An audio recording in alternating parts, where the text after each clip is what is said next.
Hello and welcome to Home Studies e-learning for Cambridge English Advanced. This is a C1 qualification that shows you have the language skills that employers and universities are looking for. It is a thorough test of all areas of your language ability. My name is Natalie and I'm here to introduce you to phrasal verbs.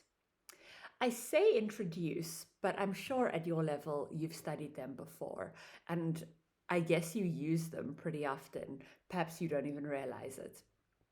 The English language is full of phrasal verbs, and they are extremely common, especially in informal English. If you aren't familiar with their meanings, understanding the language can be quite difficult.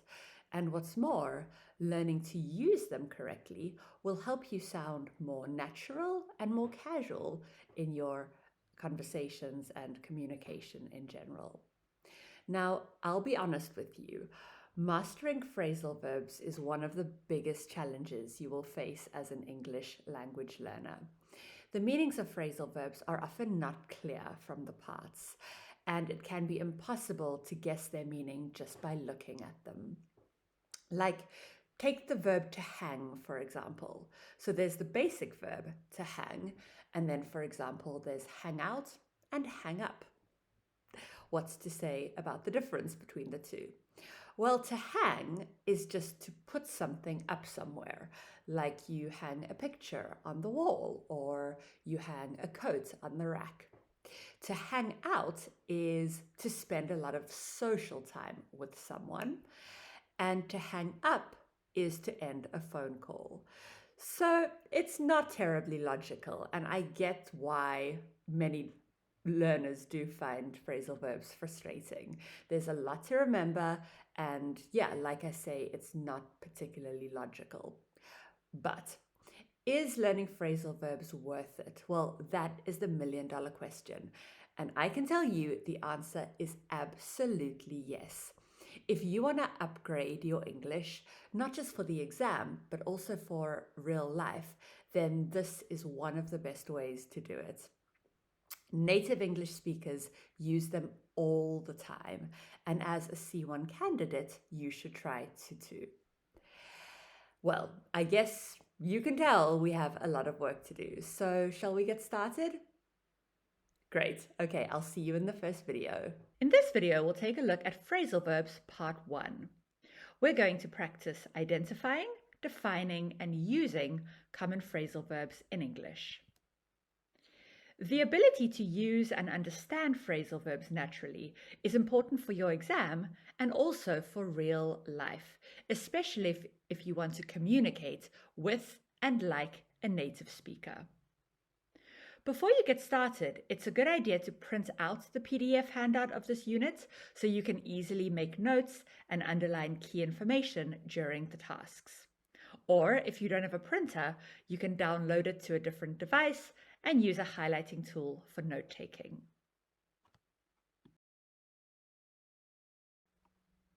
So first of all, what are phrasal verbs? Well, phrasal verbs are made up of a verb and a particle. So the particle can be a preposition or an adverb, and adding this particle will change the original meaning of the verb. You need to know the meaning of a phrasal verb as a unit. So not trying to understand the verb and particle separately, but understanding them both together. And to make things more complicated, one phrasal verb can have multiple meanings. So for example, to work out means to solve a problem. It also means to understand someone or something, and it means to do physical exercise. So those are just 3 very different meanings of the same phrasal verb.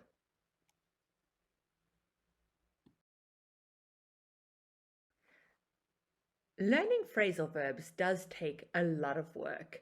So my students often ask me, do I really need to learn these phrasal verbs? Is it necessary to use them?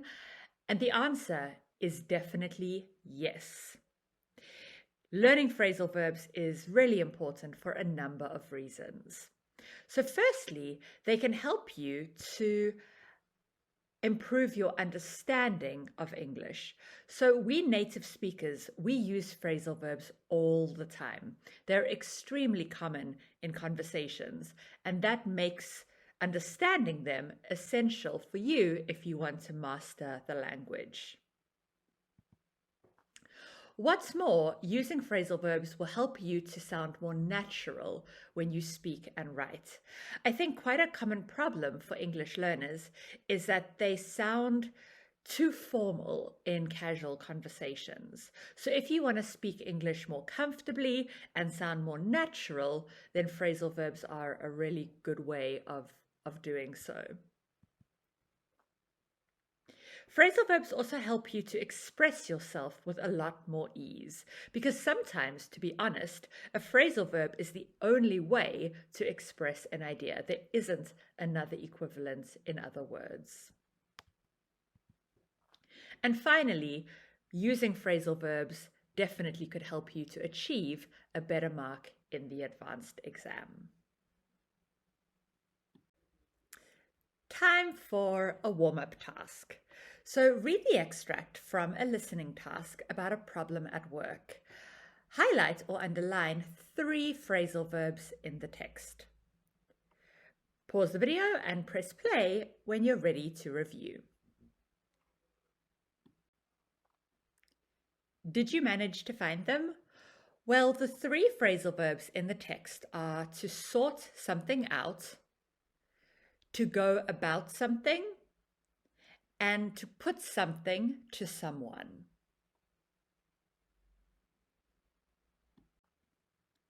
So once again, the 3 phrasal verbs are to sort something out, to go about something, and to put something to someone. Okay, we use the dictionary shorthand, so STH is something and SB is someone. Now try to define what these phrasal verbs mean. Press pause on the video and play when you're ready to check your definitions.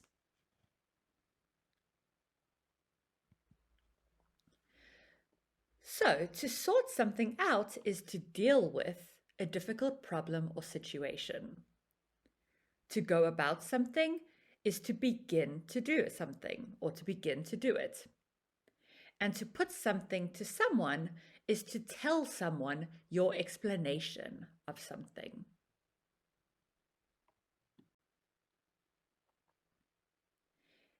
Here are some of the most common verbs that form part of phrasal verbs.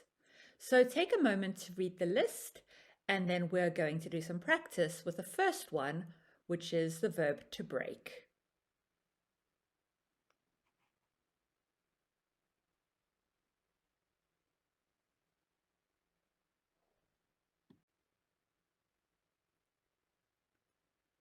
During the course and during your studies in general, it's a really good idea to record or make a note of the phrasal verbs that you come across.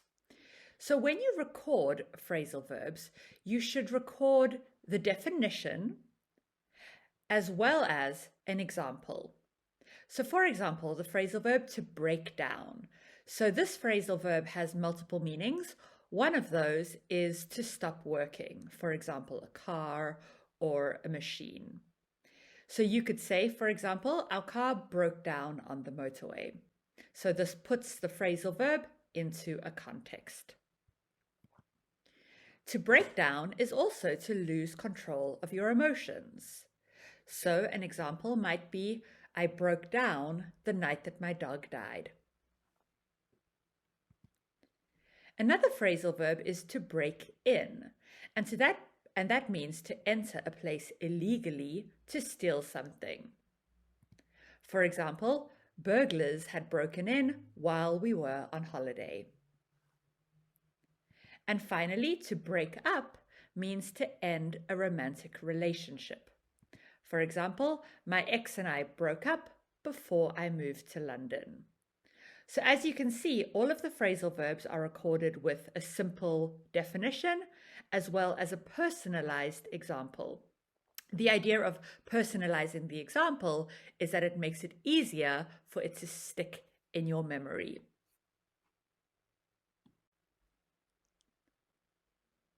Now it's time for a practice task. Complete the sentences using the correct form of the verbs. Pay particular attention to the particles in blue. Press pause and then press play again when you're ready to review your answers. Let's go over your answers and see how many of these phrasal verbs you got right. As we go through, I'll just give you the phrasal verbs, but please do check that you've used the right tense to make sure that your answers are accurate, which is very important for the advanced exam. Number 1 is to come across. Number 2, to take after someone. Number 3, to put something together. Number 4, to get up. Number 5, to look after someone. Number 6, to make out something. Number 7, to give up something. And number 8, to go ahead. Okay, so now that we've got the answers in the correct forms, take a moment to write definitions for the phrasal verbs in green. Okay, so press pause on the video and play when you're ready to review. Here is a list of the phrasal verbs with definitions in graded language. So press pause on the video and compare your definitions to the ones that are written here. Press play when you're ready to move on to the next section.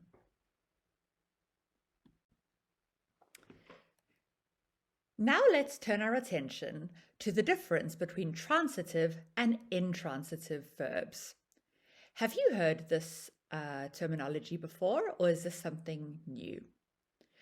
Well, let's take a look at some examples and hopefully that can help us to understand the difference. So, I came across some old photos when I was tidying up.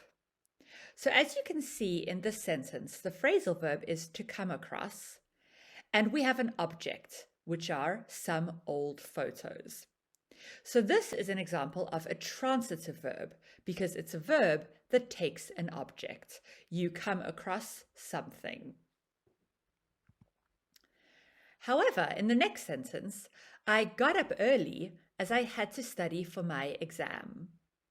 In this case, the phrasal verb is to get up, but there's no object. So this is an example of an intransitive verb. It's one that doesn't take an object. So can you identify if these phrasal verbs are transitive or intransitive? Remember, you're looking for the object, which can tell you which kind of verb it is.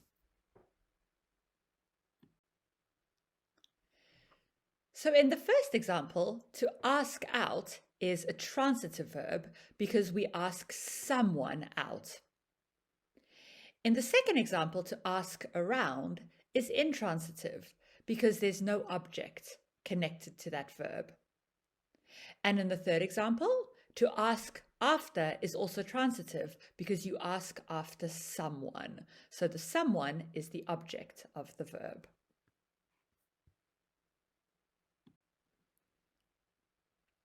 Now it's time for another practice task. So these phrasal verbs are all transitive. As we know, that means they all take an object. Please complete the sentences using appropriate objects of 1 or 2 words. There are many possible answers here, but just complete the sentence in a way that makes sense. Press pause on the video and press play when you're ready to review. Let's now take a look at some of the suggested answers which could complete the sentences. For example, in number 1, they've just knocked down the building near my house. So you could knock down a building, you could also knock down a wall, you could knock down a factory. So there are many possible answers that would make sense here with the phrasal verb to knock down.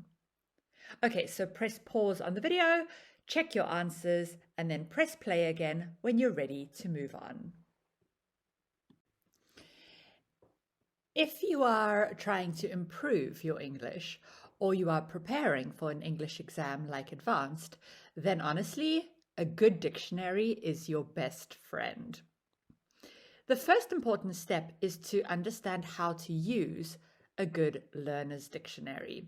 In my opinion, the three best ones are Cambridge, Oxford, or Macmillan learner dictionaries, and you can easily find them online. Any of these learner dictionaries will give you information on phrasal verbs, specifically definitions and examples in graded language. They will also say if a phrasal verb is transitive or intransitive, and they will tell you if a phrasal verb is formal or informal, so you know when, where, and how you can use a particular one.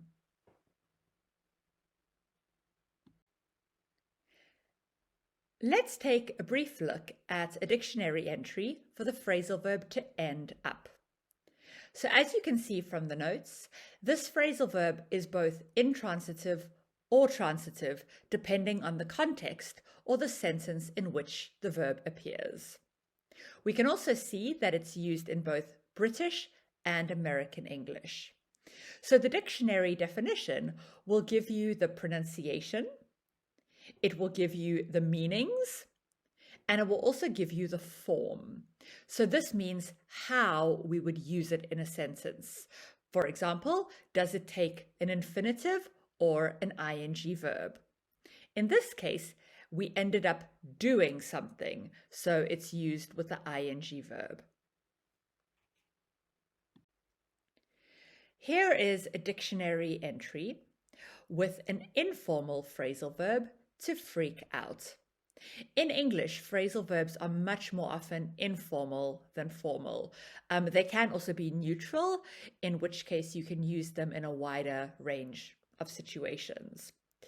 We can tell from this entry that the verb is both intransitive or transitive, depending on the context. We also know that it can be used in British and American English.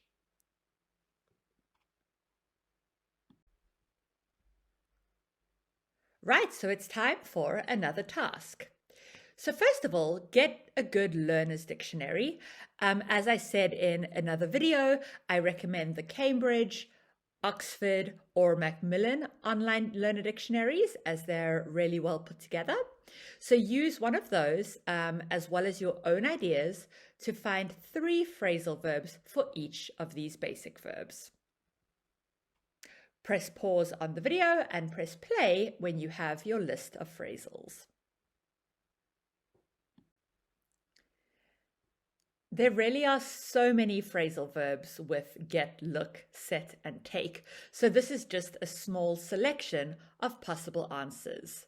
So pause the video, compare these phrasal verbs to the ones on your list, and if there are any new ones, just add them to your notebook and check the definitions if you're not entirely sure of the meaning. Once you're done, then press play to continue.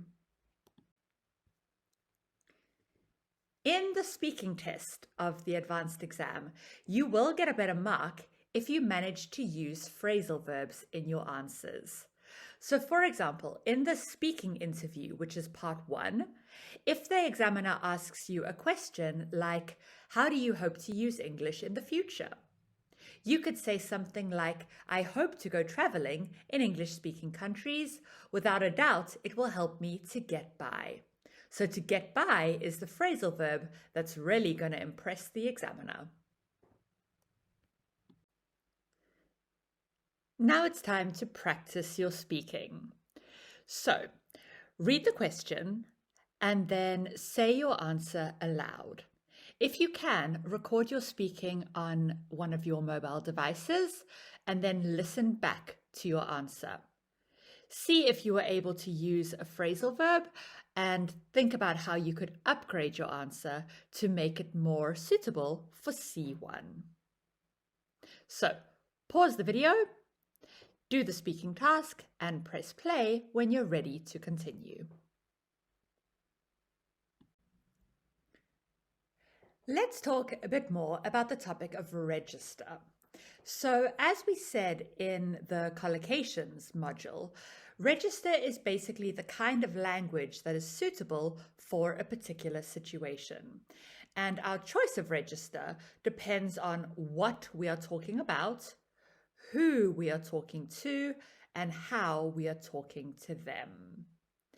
So, a phrasal verb can often be replaced by a single verb with more or less the same meaning. Now, the single verb synonyms are often more formal, and that means that the phrasal verb is often less formal or more informal. So here's an example. You could ask, has the meeting been put off?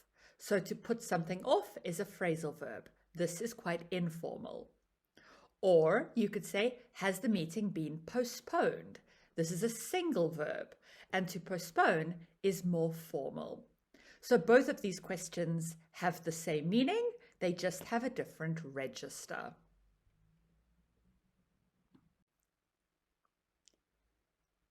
Now it's your turn to practice working with register.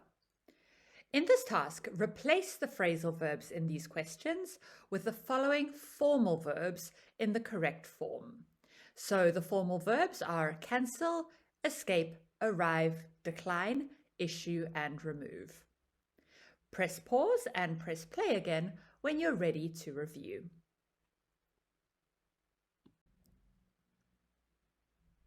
Let's check your answers.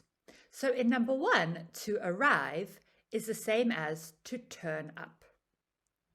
Number 2, to cancel is the same as to call off. Number 3, to escape is the same as to get away. Number 4, to remove is the same as to take off.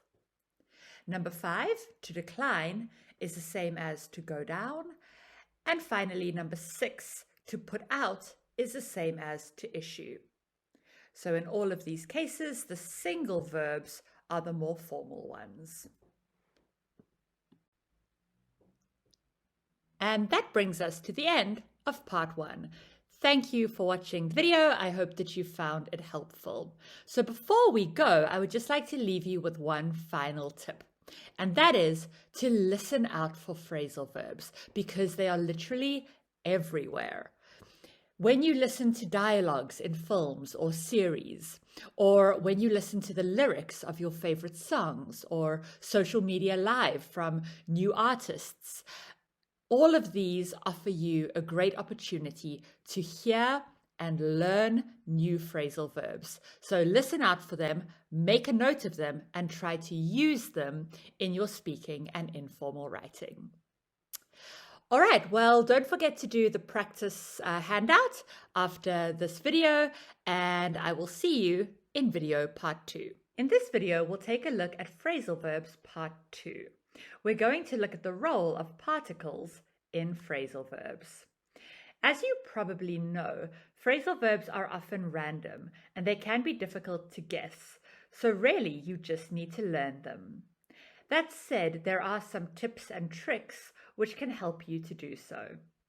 So before we get started, remember to print out the PDF handout of this unit so you can easily make notes and underline key information during the tasks. Or if you don't have a printer, you can download it to a different device and use a highlighting tool for note-taking.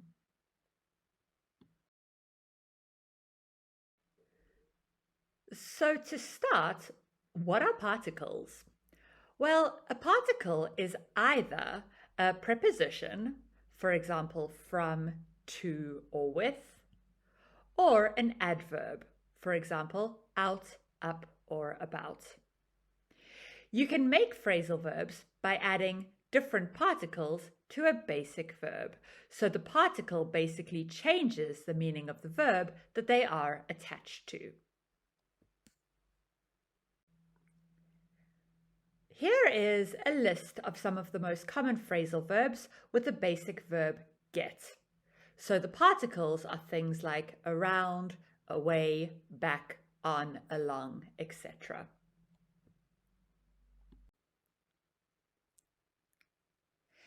As I said before, guessing the meaning of a phrasal verb just by looking at the verb and the particle can be really difficult. So it's better to try and make sense of the meaning of the phrasal verb from the context. So in this task, can you try to think of definitions for the phrasal verbs in blue? Press pause and then press play again when you're ready to review. Once again, pause the video and compare the definitions in green with the definitions that you have written.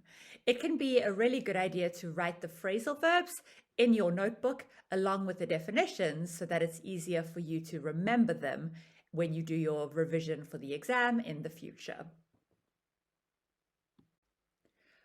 When it comes to forming phrasal verbs, an important question to ask is, where do the particles go? Well, let's answer that question by looking at verbs that have an object. So in this case, the particle can go before the object and after the verb. So for example, you go over your answers in the exam. You wouldn't say you go your answers over. That simply doesn't make sense. The particle can also go after the object. For example, this Tuesday evening, I have something on. We couldn't say I have on something. And in some cases, the particle can go either before or after the object with no change in meaning. For example, I could say the waiter filled up my glass or the waiter filled my glass up. The position of the particle also depends on if the object is a pronoun. So pronouns are me, you, him, it, us, them, etc. So if the object is a pronoun, then the particle must go after it. For example, I'm just in a meeting, I'll call you back in a moment. It's not possible to say, I'll call back you. Another example, I enjoy sleeping in a tent, but I don't like putting it up. So you couldn't say putting up it. So there you can see, in every case, the pronoun goes between the verb and the particle.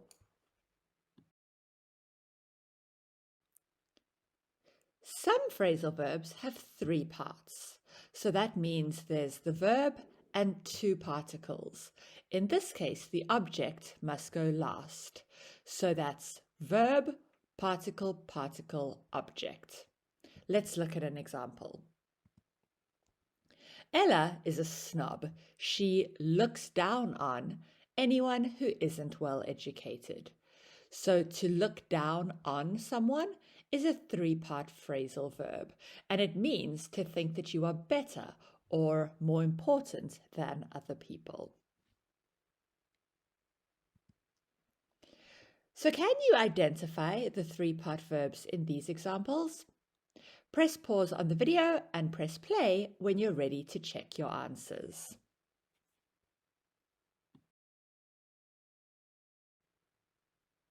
Did you manage to spot them? So the 3-part phrasal verbs are to do away with something, to put up with something, and to look up to someone. So let's do a little extension activity. Can you pause the video and try to write definitions for each of these 3-part phrasal verbs? Press play when you're ready to check the definitions.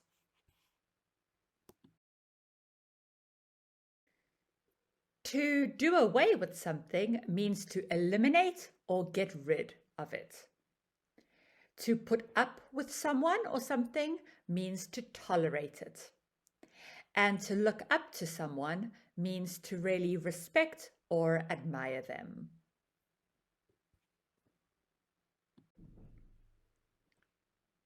Now it's time for a practice task. Can you fill in the missing particles to make 3-part phrasal verbs? Pay attention to the words in blue. Press pause and press play again when you're ready to review.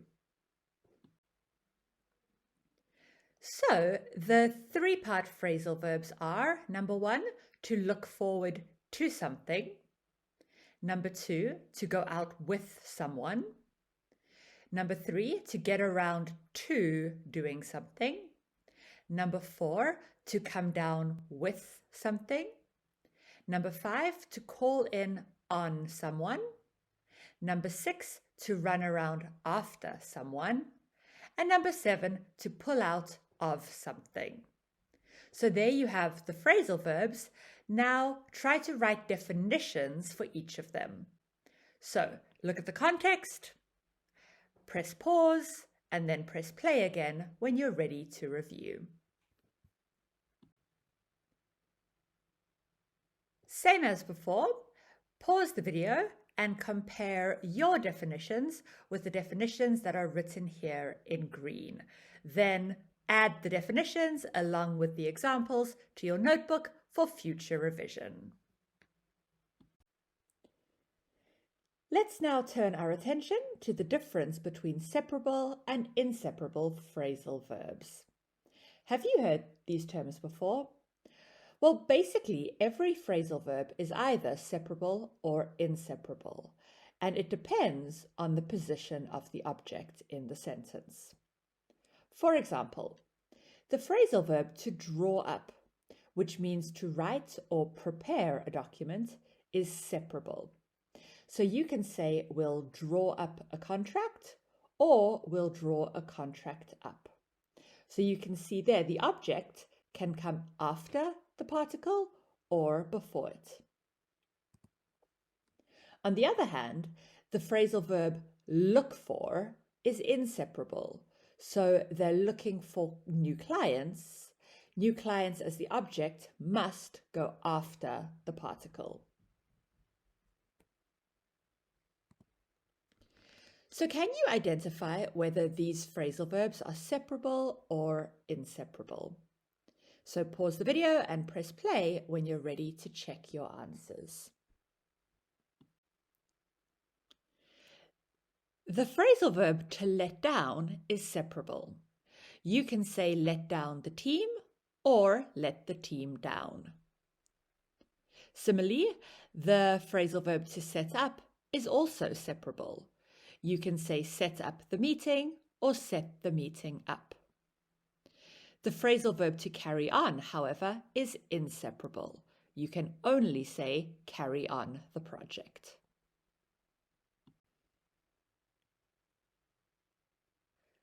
Now it's time for a task with 2 parts. First, rewrite the sentences using these phrasal verbs without to make them more informal. So the phrasal verbs are hand out, work out, put out, pass out, fill out, and pick out. Once you've transformed the sentences, decide which of these phrasal verbs are separable. Press pause on the video and press play when you're ready to review. Right, let's check your answers and see how many of them you got right. So number 1, to pick out is to select. This is separable. You can pick out jackets or pick jackets out. Number 2, to put out is extinguish. Again, this is separable. You can put out the fire or put the fire out. Number 3, to fill out is to complete. Again, it's separable. To fill out the application or fill the application out. Number 4, to pass out is to collapse or faint. So this, in this context, is inseparable. Number 5, to work out is to calculate. This is a separable phrasal verb. You can work out the costs or work the costs out. And finally, number 6, to hand out is to distribute. This too is separable. You can hand out textbooks or hand the textbooks out. As I said in the introduction, it can be difficult to make or understand phrasal verbs as they're often not logical. That said, there are some rules and tips to help you. We'll look at a few of them in this video. Firstly, phrasal verbs that contain the particle off can be used to express the idea of leaving a place. So one example is take off, which means a plane leaves the ground and starts flying. So press pause on the video and then press play again when you've thought of other examples that fit the rule.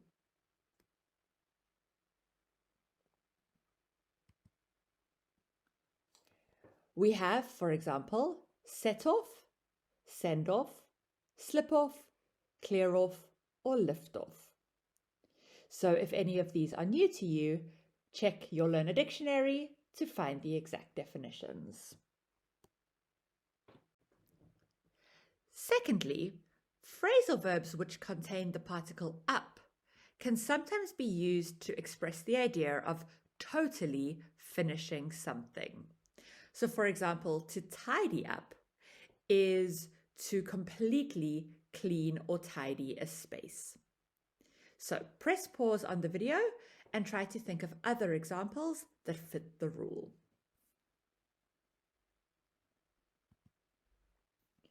We have clear up, wrap up, eat or drink up, wash up, and use up. Again, check the Learner Dictionary if there's any questions for you about the meanings of these phrasal verbs. Next, phrasal verbs that contain the particle back are sometimes used to express the idea of returning. So for example, to give back means to return something to someone who had it before. So press pause on the video and try to complete the phrasal verb bubble with other examples that fit the rule.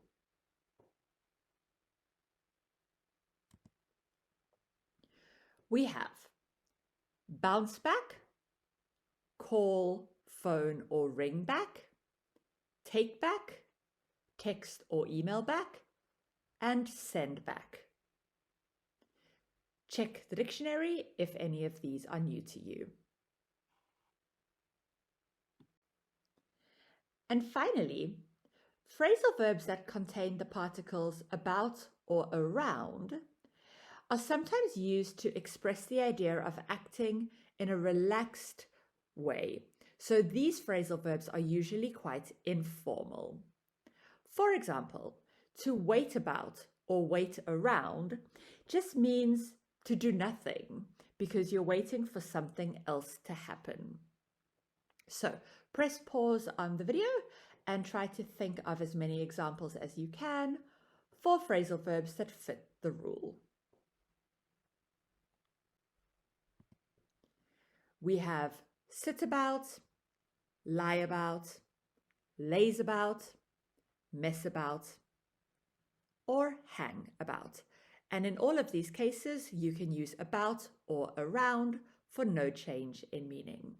As I said, these are nice and informal, so check the dictionary if you have any questions about their meaning. Using phrasal verbs correctly is very important for use of English in the advanced exam, and in particular for use of English Part 4. So this is where they give you a word and you need to transform the sentence using the given word. Now, sometimes the word given is part of a phrasal verb, so that can be part of a 2-part or 3-part phrasal verb. So please read the instructions, read the example, and then do the exam style task. Press pause on the video and press play when you're ready to review. So, how did you find the task? Was it difficult? Use of English Part 4 is known for being a really challenging part of the exam. So if you did find it hard, don't worry, you are not alone. So now take a moment to go over your answers. Check the phrasal verbs carefully, and remember, spelling matters. Okay, so in this part of the exam, you have to spell the words correctly. Remember, in the exam, each of the answers is worth 2 marks. Press pause and press play when you're ready to wrap up. So that brings us to the end of part 2. Thank you for taking the time to watch this video. I hope that it's been helpful for you and you've learned something. Before we go, as always, I have a final thought to share. If you're looking for a way to memorize some of the phrasal verbs we've learned, why not make flashcard sets?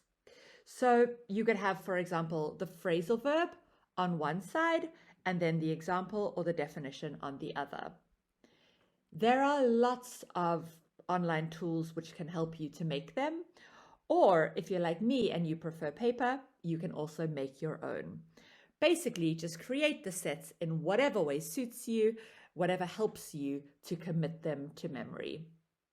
Okay, so take some time now to do the practice handouts to consolidate what we've learned in this video, and I will see you in part 3. In this video, we'll take a look at phrasal verbs part 3. We're going to look at word transformation activities. So this is how to change phrasal verbs into nouns and adjectives. So this skill of word transformation is really important for increasing your overall vocabulary in English and also for improving your performance in the use of English part of the advanced exam. As I've said before, remember to print out the PDF handout of this unit so you can easily make notes and underline key information during the tasks. Or if you don't have a printer, you can download it to a different device and use a highlighting tool for note-taking. So first of all, what are phrasal nouns? Well, like phrasal verbs, phrasal nouns are made up of a verb and a particle. And as we know from the previous videos, a particle can be a preposition or an adverb. Phrasal nouns are most commonly used in newspaper headlines and also in informal conversations. Let's take a look at some newspaper headlines to see how we can spot phrasal nouns. For example, a headline could be breakdown of law and order on the border. So breakdown is the phrasal noun, and it comes from the phrasal verb to break down, which in this context means to fail because there is some disagreement or some problem that cannot be resolved. Another headline could be stowaway found in landing gear on plane. So stowaway is the phrasal noun, and it comes from the phrasal verb to stow away, which means a person who tries to hide in a vehicle, a ship, a plane, in order to travel without permission. So can you identify the phrasal nouns in these newspaper headlines? Press pause and press play when you're ready to check. The phrasal nouns in these headlines are walkout, standoff, and crackdown. So walkout has an equivalent phrasal verb, to walk out, as does crackdown. The phrasal verb is to crack down. However, standoff does not have an equivalent phrasal verb. So this is an important point to bear in mind for later, that not every phrasal noun comes from an equivalent phrasal verb. Using a wide range of phrasal verbs and phrasal nouns is a great way to impress the examiner in the advanced speaking exam. So let's take a look now at some ways of upgrading your answers to make them more suitable for C1. So take a moment to read the question and answer. Can you think of a phrasal noun which means a disappointment? Well, that's right. A disappointment is a letdown because the phrasal verb to let down means to disappoint someone. How about this example? Read the Q&A. Can you think of a phrasal noun that means something wasn't worth the money that you paid for it?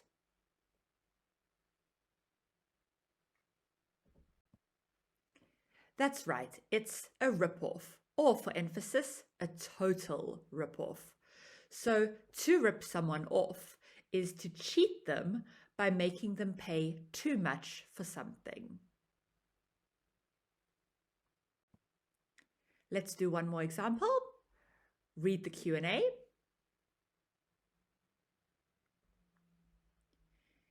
Can you think of a phrasal noun which means becoming extremely tired from working too hard?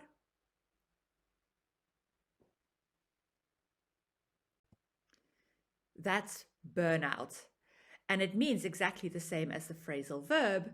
To burn out is to become ill because you have been working too hard or too much. Let's do a practice task. So can you think of definitions for each of these phrasal nouns? So the context of these phrasal nouns are there to help you, as well as think about the phrasal verbs, which you might already know. Press pause on the video and press play when you're ready to review. Let's now check your answers. So compare your definitions to the definitions that are written in green. Press pause and press play when you're ready to continue. So now that we know how to spot phrasal nouns, the next big question is, how do we make them?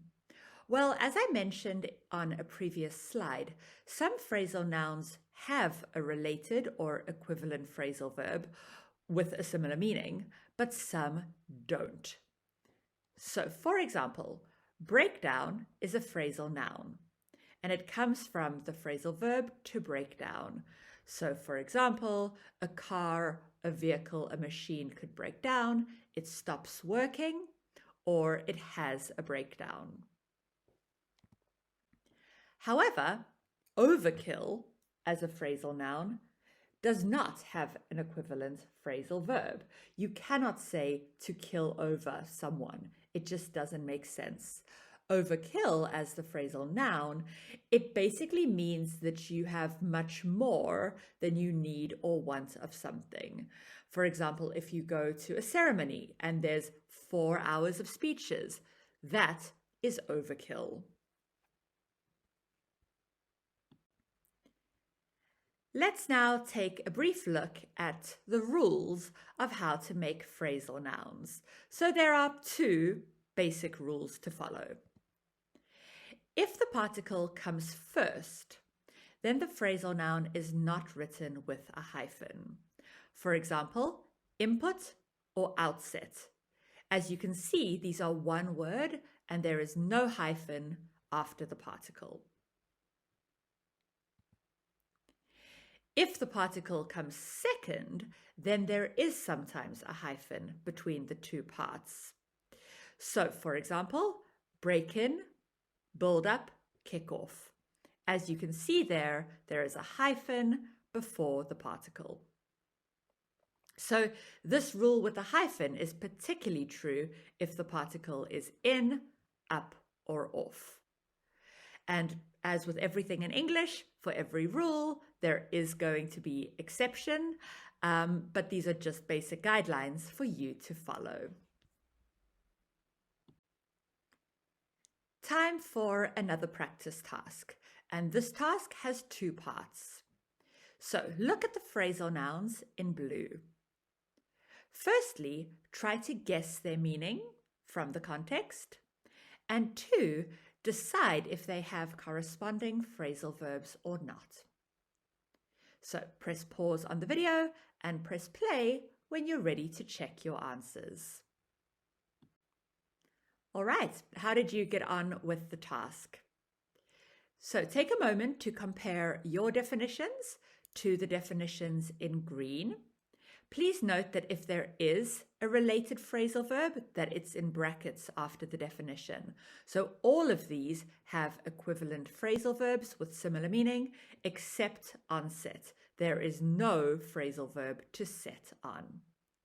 Press pause on the video and press play when you're ready to do the next task. Now it's time to practice some sentence transformation. So rewrite these sentences starting with the cues given, using phrasal nouns instead of the phrasal verbs in blue. Press pause on the video and press play when you're ready to check your sentences. Let's carefully go over your answers because there's quite a lot to consider in each of these. So the phrasal nouns are breakdown, outbreak, show off, tip off, walk out, buy out, build up. So check your answers, make sure that you have the right spelling, and that includes using a hyphen where appropriate, but also check the rest of the sentence to make sure that you haven't made any other mistakes with grammar, prepositions, etc. Press pause and press play when you're ready to move on to the next section.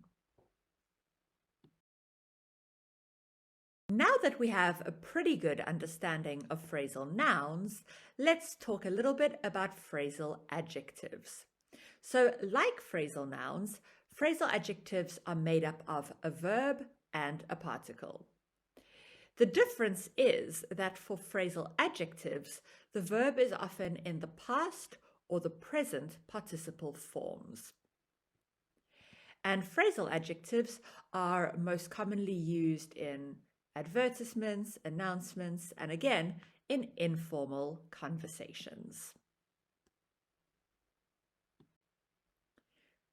So let's take a brief look at the difference between present and past participle adjectives.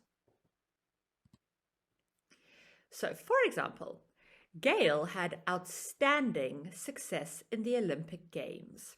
So outstanding is an example of a present participle. So present participles end in ing. That's the easiest way to spot them. A past participle, however, does not end in ing. For example, our camper has a built-in fridge, freezer, and microwave. So built is the past participle. It's the third form of the verb. Can you identify if these adjectives contain present or past participles? Press pause and then press play when you're ready to check your answers. The phrasal adjectives in these sentences are wound up, forthcoming, and broken down.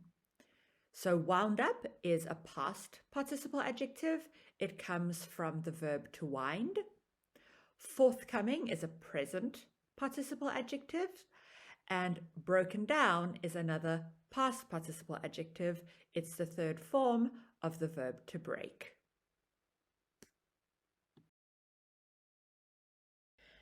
Like with phrasal nouns, some phrasal verbs have related adjectives, but some don't. So for example, outspoken is a phrasal adjective. And to be outspoken, it means to give your opinion directly and honestly, even if other people don't like it. So it comes from the phrasal verb to speak out, which means to speak your mind. Overpriced, on the other hand, is a phrasal adjective which does not have a related phrasal verb. You cannot say to price over something. It just doesn't make sense. Time for you to do some more practice. In this task, look at the phrasal adjectives in blue and try to think of synonyms for each one. So in other words, try to think of words that have the same or similar meanings to these phrasal adjectives. Press pause and then press play when you're ready to review your answers. So let's see how many of these synonyms you managed to think of. These are just suggested answers. There could be other synonyms which have a similar meaning to the phrasal adjectives in the activity. So if you have any doubts, just check your answers in a learner dictionary. Number 1, off-putting means unpleasant. Number 2, tired out means exhausted. Number 3, outgoing means friendly. Number 4, ongoing means continuing. Number 5, outdated means old-fashioned. And number 6, downcast means sad or unhappy.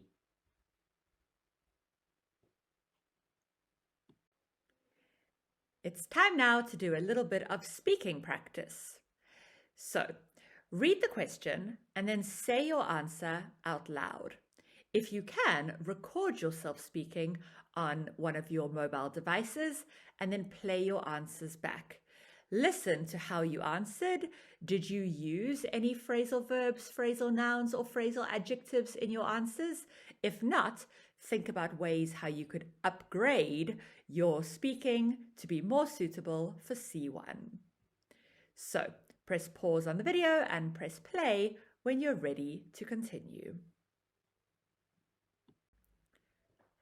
Let's do a bit more practice with phrasal adjectives.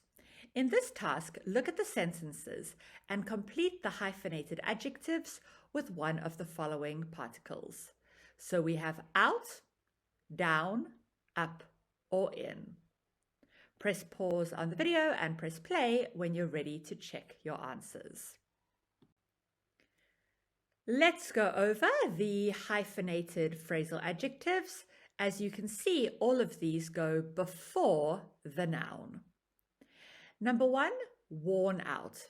So this means that something like clothes or shoes or a carpet can't be used anymore because it's so old.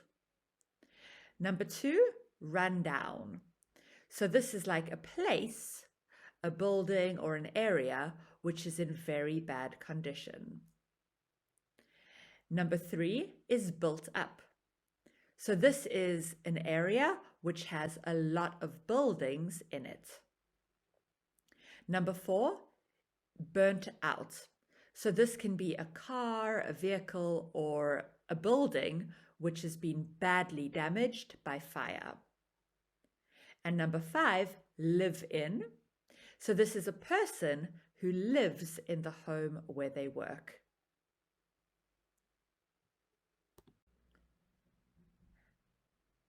And now for the final task for the module.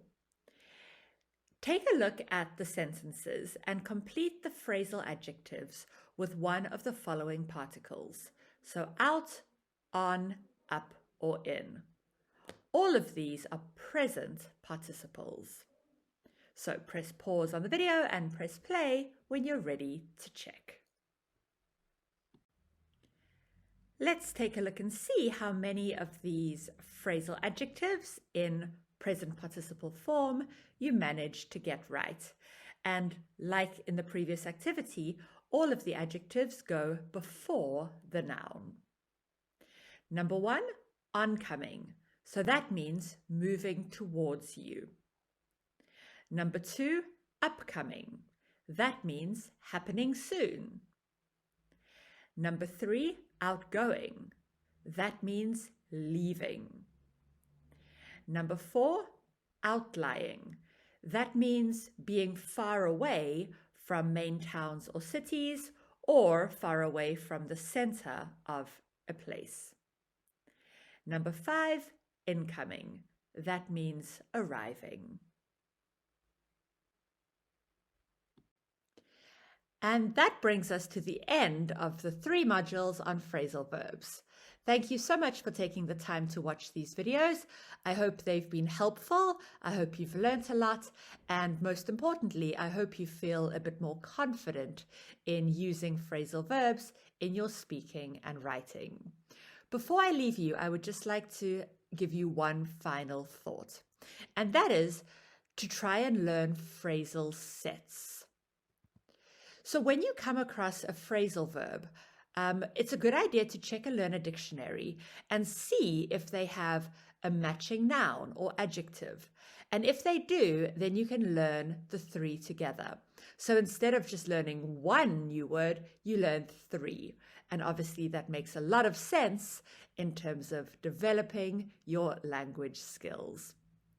So please do remember to do the practice handout after this video. And in case I don't see you again, I wish you the best of luck for the exam. I hope it goes really well for you. Well, that brings us to the end of the module on phrasal verbs. I hope you have enjoyed it and I hope you have learned a lot. Please don't forget to do all of the practice activities and quizzes to consolidate everything that we have covered in these videos. The other day, I was talking to an American colleague of mine, and she told me that she had aged out of her scholarship program. And I thought to myself, age out? I had never heard that phrasal verb before in my entire life. So I checked the dictionary, and it turns out that to age out of something means to become too old for an activity, a program, or an institution. So it's a pretty useful phrasal verb, but who knew? I had literally never heard it before. So you see, even native English speakers and qualified English teachers can learn new phrasal verbs in their daily life. Now, I once read that in normal spoken English, about 80% of the verbs we use are phrasal verbs. That is 80, not 18. That is a big number. But don't be overwhelmed by it. Don't think that it is some impossible mountain to climb. Don't become demotivated. Look at each new one you learn. Look at each new phrasal verb you master as an important baby step on your road to fluency in English. Okay? So that's that. In case I don't see you again, good luck for the exam. I hope it goes really well on the exam day. Bye.